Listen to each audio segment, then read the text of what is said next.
hello, and thank you so much for taking the time out to listen. So, today, this is a message for those individuals who you may be trying to understand why someone is not happy about your win, your victory, what you hope to accomplish this year. So, we title this message, Why It Hurts to See Others Win. Why it hurts to see others win. I've got some examples for you. The friend who you talk to and you tell that friend that you just landed your dream job. So you're excited. And you are hoping that they are going to celebrate your win. But instead, they act distant. And they say a backhanded comment like, you must have some good connections. Huh? Another example. Your sister, your brother, your cousin, a best friend. You share some news about finally being debt-free, and you might even go into a conversation about how you got there. But instead of your loved ones congratulating you, they say something like, I guess mom hooked you up. Oh, auntie wrote you a check, huh? Well, it must be nice. You don't have a man or you don't have kids. If that applied to you, right? Okay. Another example. You're at someone's wedding, for instance, and you notice that there is someone who's sitting off in the corner somewhere, and they're just chilling, relaxing, enjoying the festivities. And then you hear that person say something to someone else like, yeah, it looks like everything worked out just the way they wanted, huh? The perfect couple, the perfect atmosphere, the perfect cake, the perfect dress, the perfect shoes. Whoa. If you're the one who hears this sort of thing, you might be quick to say what? Someone's jealous? We're going to go deeper than that, because not everything that we think off the top of our head is what it appears to be. How about the parents who you tell them about all of these wonderful things that have happened? Or maybe you have the child that comes and talks about all of these wonderful things that have happened. They actually did better than you. They bought their first home. They got married, and they don't have a long list of people they were in and out of bed with. And they just feel good overall. And then you, the parent, says something like, yeah, well, don't you get too comfortable about the way things are, because you see those people out there in California, they had a house and now they don't, you see.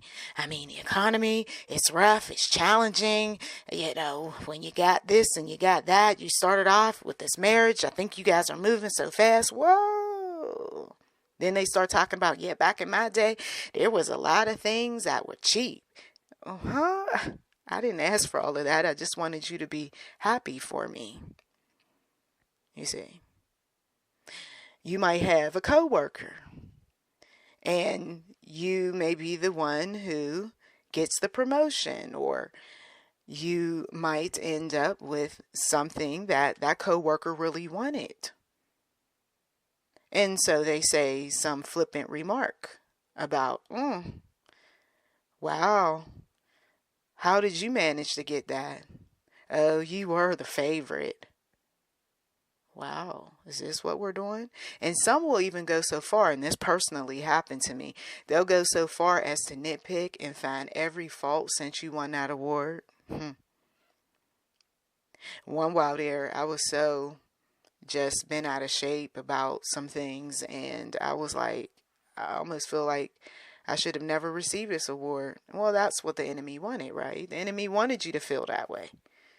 But I earned it. And there were many people around me that said, you deserved it. But one or two people that don't like the fact that you received what you received, and I mean there was money that was involved as well. Little gifts. I mean, it was really nice. My name was mentioned at a major meeting along with all of what I did. And wow, if I didn't make enemies. And it hurts when there's people who weren't around when you were working and doing all of these things, and then they side with the enemy. That's why as a leader, you got to be very mindful of who's coming to you with all sorts of information. Then you look at that person's track record, the one who's doing so well, and then you look at who keeps bringing information, and you say to yourself, wait a minute. After a while, when you keep finding that there's nothing wrong with this person, and the only thing is that they just received an award, and now you got a couple people that's nitpicking and finding fault, yeah, it's safe to say that somebody is jealous. They definitely have an issue. Lots of people will scroll through our social media pages. They'll look at our Instagram. They'll look at our TikTok, our Facebook, anywhere where we are. And of course, photographs. It looks like everybody got it going on, you know. And unless they will tell you what's happening, or you tell them what's happening, people really don't know. And so there are those who will say, well, it looks like you're good. You're okay. I saw your Facebook page. I saw your Instagram. You see. So we have an issue, don't we? And that issue is simply put, and God is not with some people, even though they claim that He is. And then we find later on that just because someone says they believe in God doesn't mean that that is true, as we know from the scriptures that even the devil believes in God. We're going to dive deep into this because I know there's some people who are hurt because you did make an announcement and you thought that what you were saying was a good thing, and you just opened up a Pandora's box of all sorts of feelings that people have, especially when you're in a leadership role. And I tend to warn people, and I've done this for many years now, to stop telling people what your personal intentions are when it comes to your marriage, your lifestyle that really the congregation, for instance, doesn't really need to know about, and all of what God has given you and how you're highly favored of the Lord and you're so wonderful and great, and you want other people to ride on that, including asking them for money to help you with whatever it is that you want to do personally. Last year, I warned believers that all will be humbled. That all of that, I am highly favored of the Lord, skipping around the church, listing all of what He's done for you. We're not in that season. That's old news. And if you don't believe me, yeah, you just keep saying all of those wonderful things that keep happening to you, to those members of your household, to the people at the church, at work, and elsewhere. And you'll have fights that you didn't see coming, fights that you're ill prepared for, because there was a season where people were happy. They were very happy for one another. People had tears in their eyes. They jumped up and down. They celebrated the celebrity pastor. They celebrated the local minister. They blessed Bishop for his birthday, you see. But we're not in that season. We need to be mum, from the church to your house. You see all these hurting people in media and elsewhere? Do you really think this is a good time to be talking about your house? Let me tell you, someone in my own family got humbled. You don't do that. I'm going through my share of trials and tribulations. I'm losing everything. And you start telling me about all of what God has done. And then just like that, it was taken away. A house was taken away. A car taken away. Our brothers and sisters in Christ, jobs taken away. It wasn't just homes impacted, businesses was too, including monies that was supposed to go into my pocket. But the business that I was doing business with in California cannot do anything right now. So what does that leave me? In a situation where now I got to figure out where I'm going to get my money at the time of this recording. They're skipping around. Ooh, look at me. Look at what we got. Humbling experience. We've got individuals in the Bible, Joseph and his brothers, I often reference. Joseph, favorite, right? Are you the favorite in your family? Do you know some who are the favorite? If they haven't been humbled in a long time, well, we're in that season where humbling is coming back around again. And you can pray until you're blue in the face. Lord knows I was praying a lot of prayers, rebuking Satan and everything. And I was like, whoa, the Lord spoke to me, said that Christians will be humbled. You see? So here Joseph, the favorite, and he gets a special coat of colors. Ever since I was a child, I really didn't like that. Why did that parent, Jacob, had to play favorites? And then Joseph had dreams where he was going to rise to this position of authority, And he had the nerve to tell his brothers, well, they humbled him, didn't they? They sold him into slavery. When I think about modern day slavery, and some people say, why would a mother do? Or why would a father do? Or why would, these people who claim that they love these children do what they do? Jesus isn't in them. And when they detect that there's light, the enemy will speak to that parent, grandparent, child of darkness to do some of the most unthinkable things. To do what? Suffocate their light. And here you got brothers who plotted against their brother, sold him into slavery, destroyed, so they thought, his dreams, but God. Some of you all who got some of the most challenging situations, testimonies, where God was just doing so much to free you, and yet and still the enemy got next to you and had his way, and then turned around and you got out of that situation and out of the next one and the next one. You, my friend, have a story to encourage others. But there will be that one in the circle that wants you to go back to your old ways, your old nature. They want you to go back to slavery. They want you to go back to the house where the abuses took place. And that's not of God.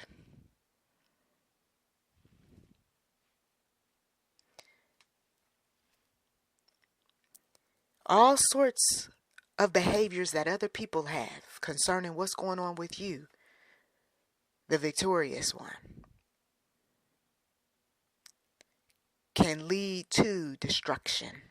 Remember, the enemy steals, kills, and destroys.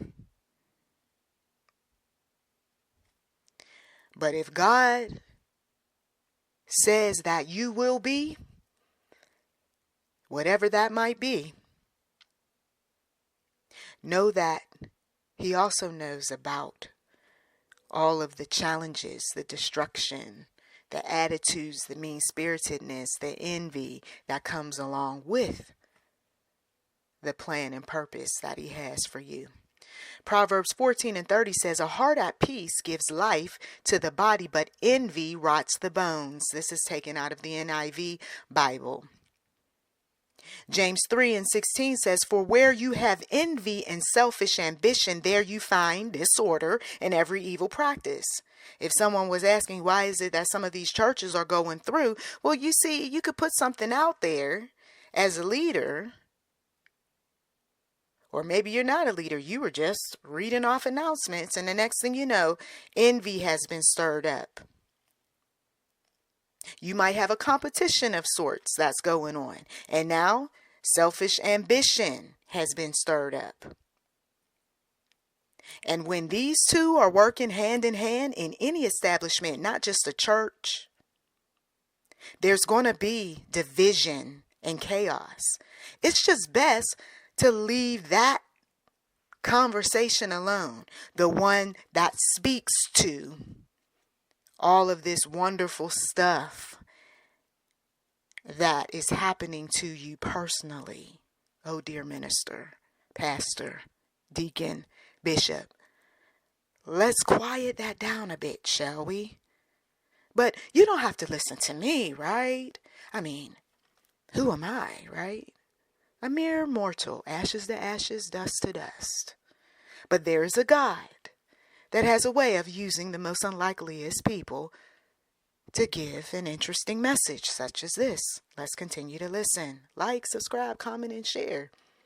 We're going to get into the psychological side of things. So anyone who is studying psychology and all things related, please continue to listen.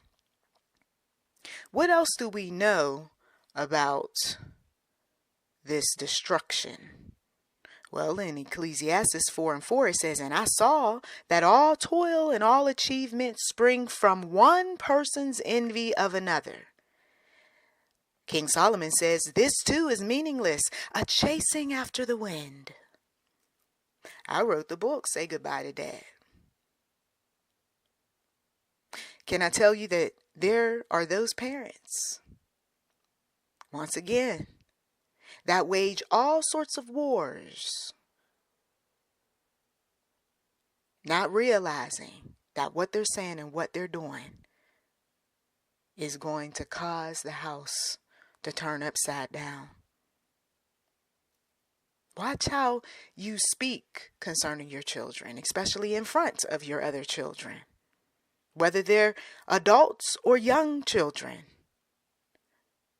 Be mindful of what you're saying that just might stir up envy and selfish ambition, because for some, it's already in them. And yes, you've prayed, but it's already in them. And until they're ready to let go of that, anything and everything can jump off with some people.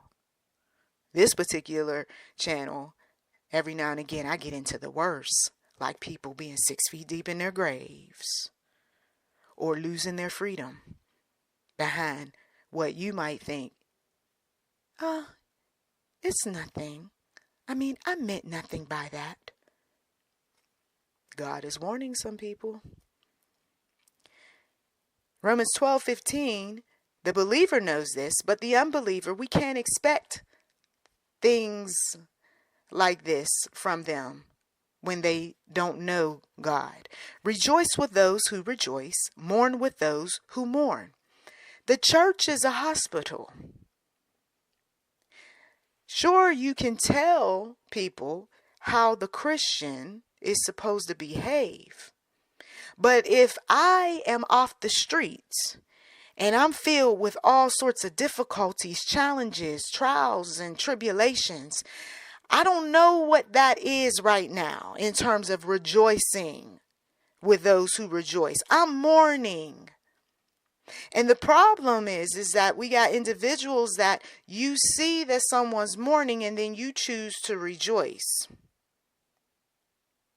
That's not what we're supposed to do.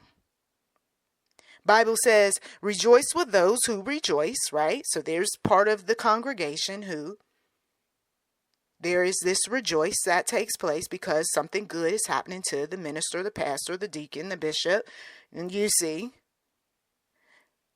But then there are those individuals who are mourning. And it is acknowledging them, if you're trying to win souls to Christ, meeting them where they are. Mourn with those who mourn. There's a whole lot of people who sign up for the rejoicing because they want in on those blessings. But there are those who, I don't understand what's going on. I just need somebody to pray for me. So we can't assume that everybody who shows up that's not shouting up and down is jealous. And let's go there, shall we? The psychology behind why some hurting people are struggling. To be happy. I just want to be happy. The worldly person says they want to be happy. They're not, remember, into the word like some of you all are. So they're going to use happy. You're using joy. Why are they not happy for me? Says the daughter, the son. This is my mother. This is my father. Why is my congregation not happy for me? Every time I bring things up about what I want, that's good for my family. Yeah, there you go. Listen closely to what you're saying, what you're asking of the people. Put yourself in their shoes for a minute. Consider the timing. But I want this now. I mean, I already put this off last year and you just saw everything that happened in the media and you're still pressing forward with your selfish desires and selfish ambitions and all that. They're not a part of that trip. They're not a part of that car or that jet that somebody's asking for. They're not feeling like anything more than someone who has lost a lot, and please don't ask me for anything else. So we got hurting people that are struggling to be happy for others. And what we know is that a lot of these individuals, and I've talked about this on and off every now and again, depending on whatever the subject might be with regard to family, those unresolved issues, like those emotional challenges, those wounds.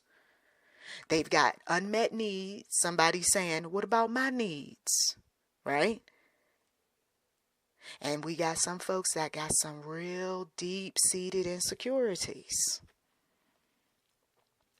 So when I sat back and I thought about these things, and I remember alluding to some of these things back when I referred to Psychology Today and other websites, I realized that when people have these things that they're carrying, you can't expect them to be happy for you. You cannot do that. Because all you're doing is getting yourself upset. There's a projection of pain. When one projects their pain, their issues, their dramas and traumas off on someone else. You may have grown up in a household like this, or you may be experiencing something like this in the church or at a job. Basically, what someone is doing is they're transferring their negative feelings onto you. Remember those examples I gave you? You see? So if I have a sister or brother in Christ, for instance, who is already unhappy over a number of issues, and then they see that I'm happy or in a good place or feeling a bit successful, I might serve as that reminder of what they don't have. And so for some of you all, that's why they're not picking up the phone any longer, because they're tired of hearing about your victories. They're tired of people asking them to help them with their success. I mean, think about YouTube for a moment. You got a lot of influencers that are doing really well. People see the numbers, right?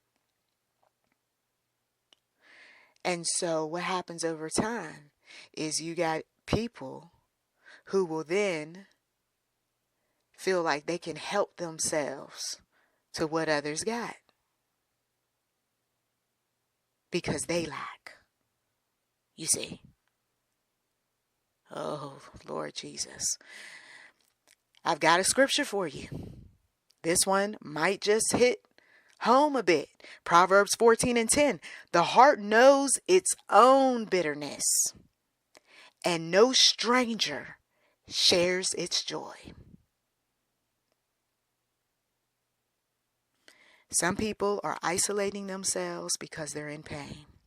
The mother, the father, the sister, the brother, the cousin, the best friend, the minister, the first lady. Some people are going through so much that they're isolating themselves. And they're doing it because it is very challenging to celebrate others' blessings. Don't judge them for that. Don't be all in your feelings for that. If you are the one who's struggling financially, you just might have feelings on the inside that you don't necessarily like, right? Like resentment, that someone else has this sudden income, right? This unexpected blessing. And sure, to speak someone's story, well, I'm just saying this to encourage someone, but you can say it and keep saying it to the point where now it's not encouraging. Instead, people are weary of it. And now whatever they're struggling with, they've decided, I don't want to come and see you. I don't want to show back up in your church. I don't want to pick up the phone. Let them go through whatever they're going through. But all I meant was, and once again, some people we've got to just allow them to go through what they're going through. I'd rather the isolation than to have them in my face pretending like they're happy for me. I don't know about you, but come on now. I don't want a fake person saying that, oh, I'm happy for you, and meanwhile she rolling her eyes, she's deep sighing, and then the first chance she gets, she's talking negative. I'd rather her say, I'm going through it right now. I wish I could be happy for you, Nichole, but I'm not. I'm just real talk. You see? But to be quite honest, I'm going through a whole lot of challenges myself, like I told you earlier. I mean, God, he spoke to me about the fire and then another fire. And then I'm saying to myself, well, okay. Never dreaming in 1,000 years that it was going to hit my pocket. You see? So there's nothing to be envious about over here. We going through it. Now, the various websites that speak on envy talk about it, and this is deep, they talk about it as a defense mechanism, that when we experience or we see someone that is showing these sorts of signs of envy, they're usually masking something that is much deeper within themselves. Maybe there's an inadequacy of some sort or a failure. And so instead of addressing what's going on the inside of them, they start resenting. And the whole just plan simply is to protect their own self-esteem. I know. Interesting. So let me give you an example. So you've got someone who is in this new relationship, and you see someone else who they're not in a new relationship. Matter of fact, they for some reason can't seem to keep a partner.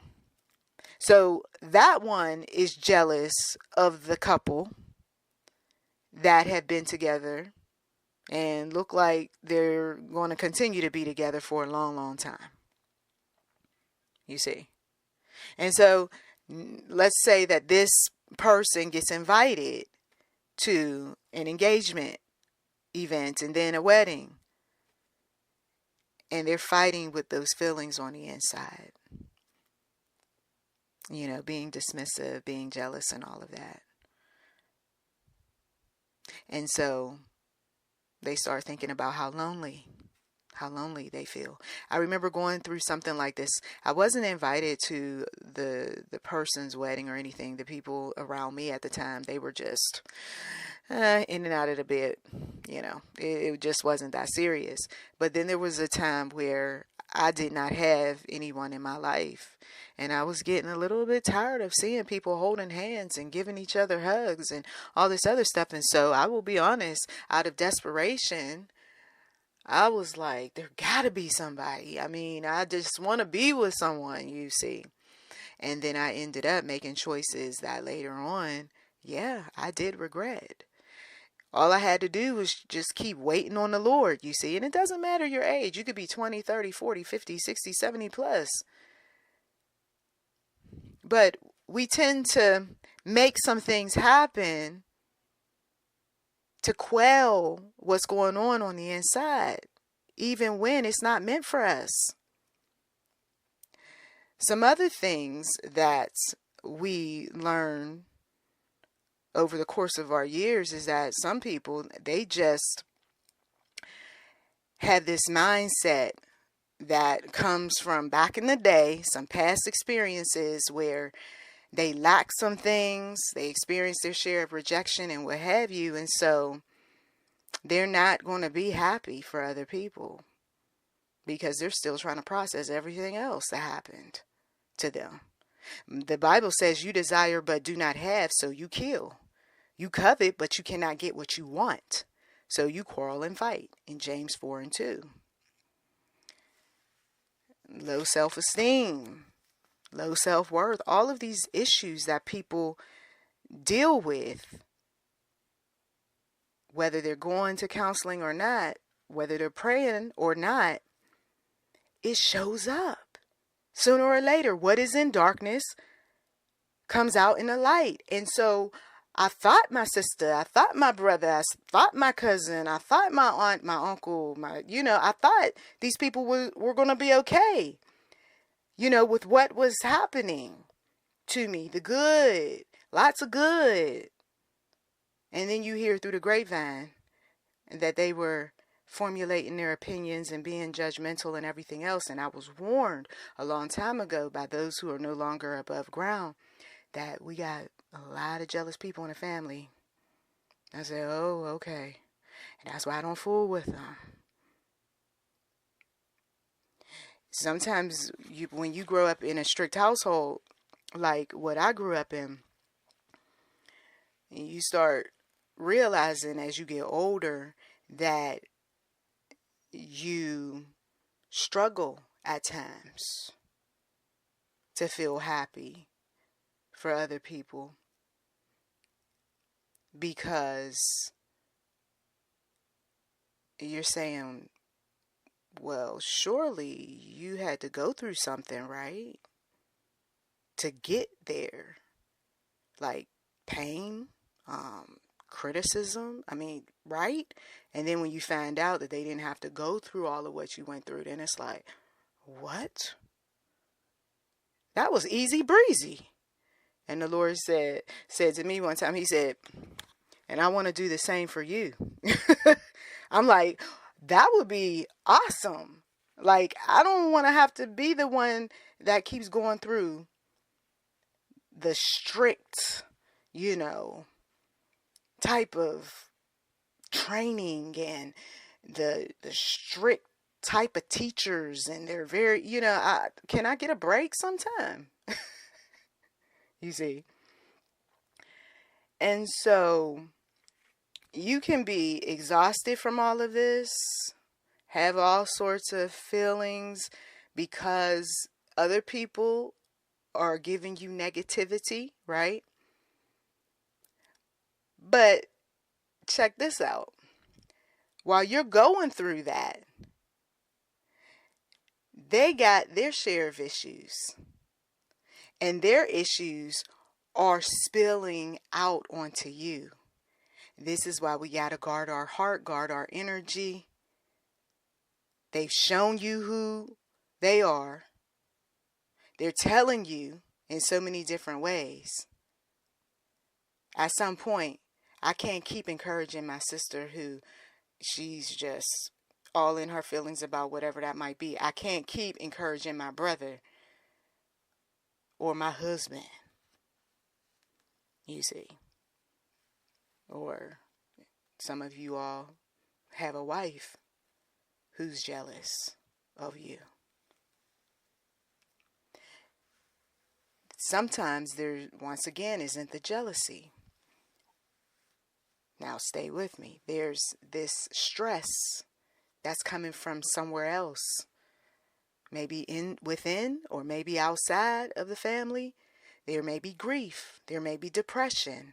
Someone may have just lost a loved one. Someone may be working day and night. Got all sorts of jobs. Weighed down because there's so many people relying on them. And so there are those cases where no, it's not about anybody being jealous. It's about the fact that I am exhausted, I'm overwhelmed, I'm going through a lot, and I just don't have any more energy to be excited about anything. Normally you would have jumped up and down, you would have been running all over the place, talk about praise be to the one true God, and it just doesn't seem like it, and I guess you must be jealous. No, I'm not. I'm tired. I just want some rest. I remember telling my husband that years ago. I was like, that's good. And he just kind of looked at me. Because, see, when you see somebody on a regular basis and they're typically bubbly and excited and all that, and now they're not really giving you what you hope you were going to receive, it can be misconstrued for other things. Bible says, Matthew 11:28, come to me, all you who are weary and burdened, and I will give you rest.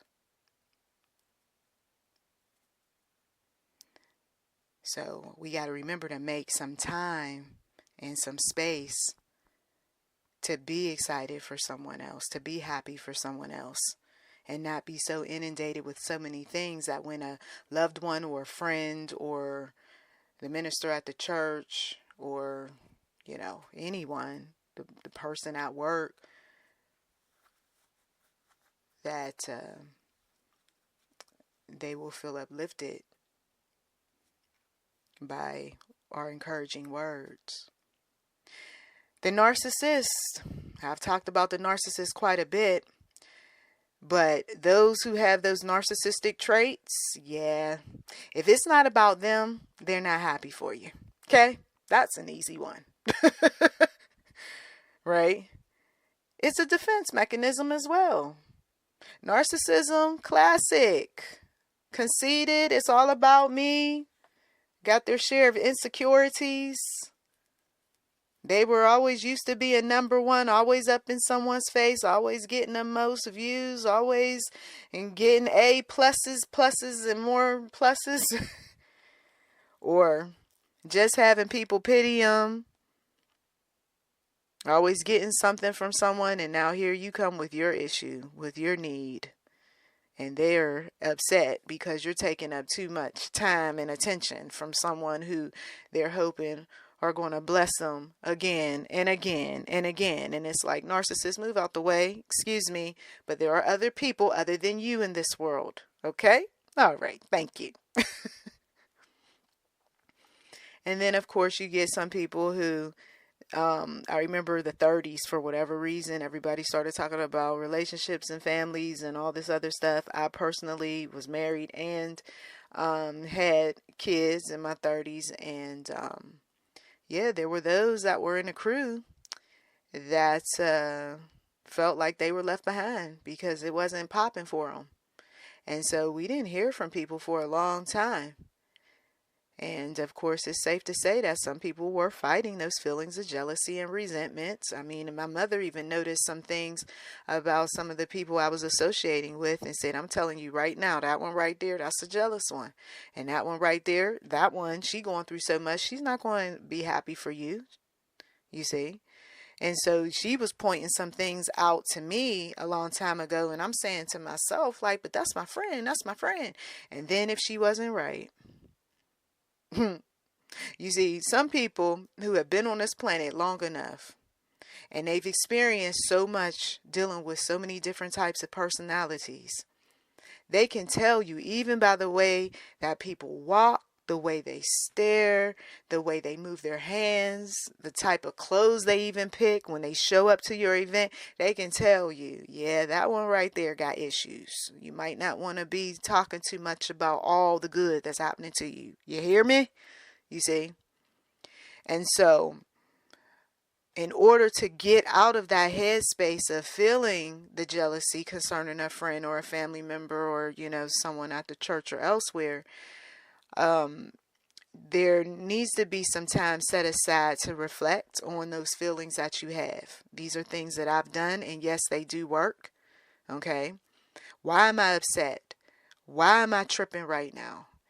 You see, I know I should be happy for this person, but why am I not? And the Lord is like, because you're going through a lot yourself.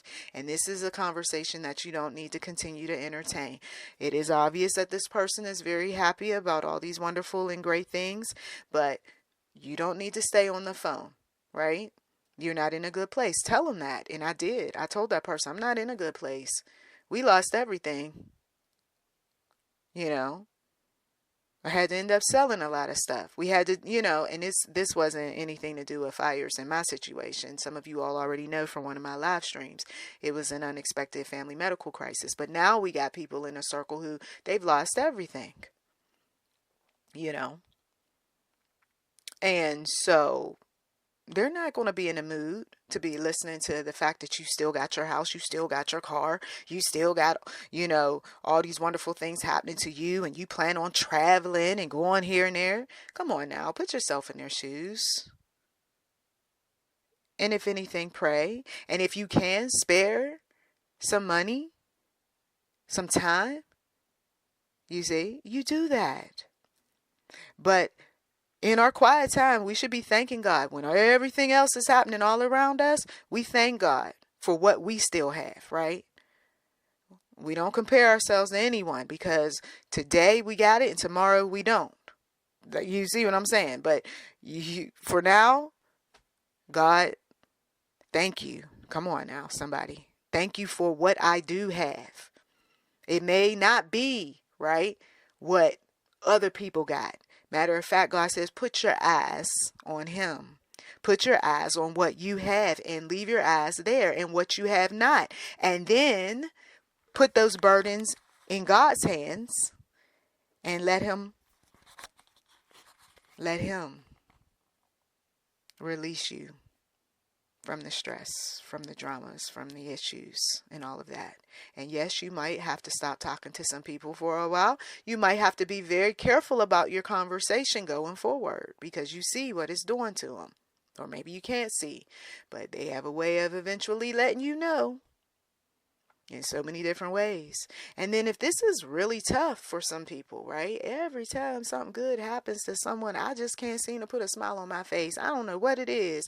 I can't seem to say thank you or that's wonderful or that's good. I just got a problem with gratitude and celebrating people and encouraging people. Okay, that could be something that goes years, years, and years back.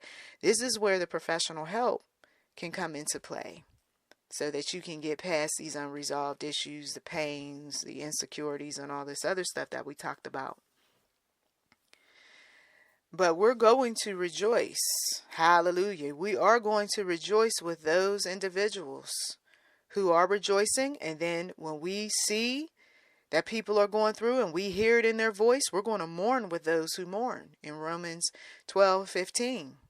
But this can't be the one-sided relationship where, wow, you just keep making them slam dunks, man. You just keep, doing so well with all of these different things you set your mind to. Wow. And then there's this pain that comes into play, right? And then you say, I just want that person to be happy for me. And then God says, this isn't the time to keep talking about them slam dunks. And they get tired after a while encouraging. And so for some of you all, this is a season to mourn with your brother and with your sister. And this is also a season for people to step it up in terms of being more generous. And this is why for some individuals, if you recall, God didn't want you celebrating the holidays, not in the way you traditionally do, because right around the corner, the phone call, I need some help. And you done spent that money up and you done racked up them credit cards. So the next go round, when God speaks to you and he tells you not to do something, and this is a message of rebuke for a few, don't do it. Not only are we making some space to mourn and celebrate when these people are in our presence, but we're also making some space to be of help when we can. And right now, I know it's tough all across the board, and I already mentioned that to you all earlier.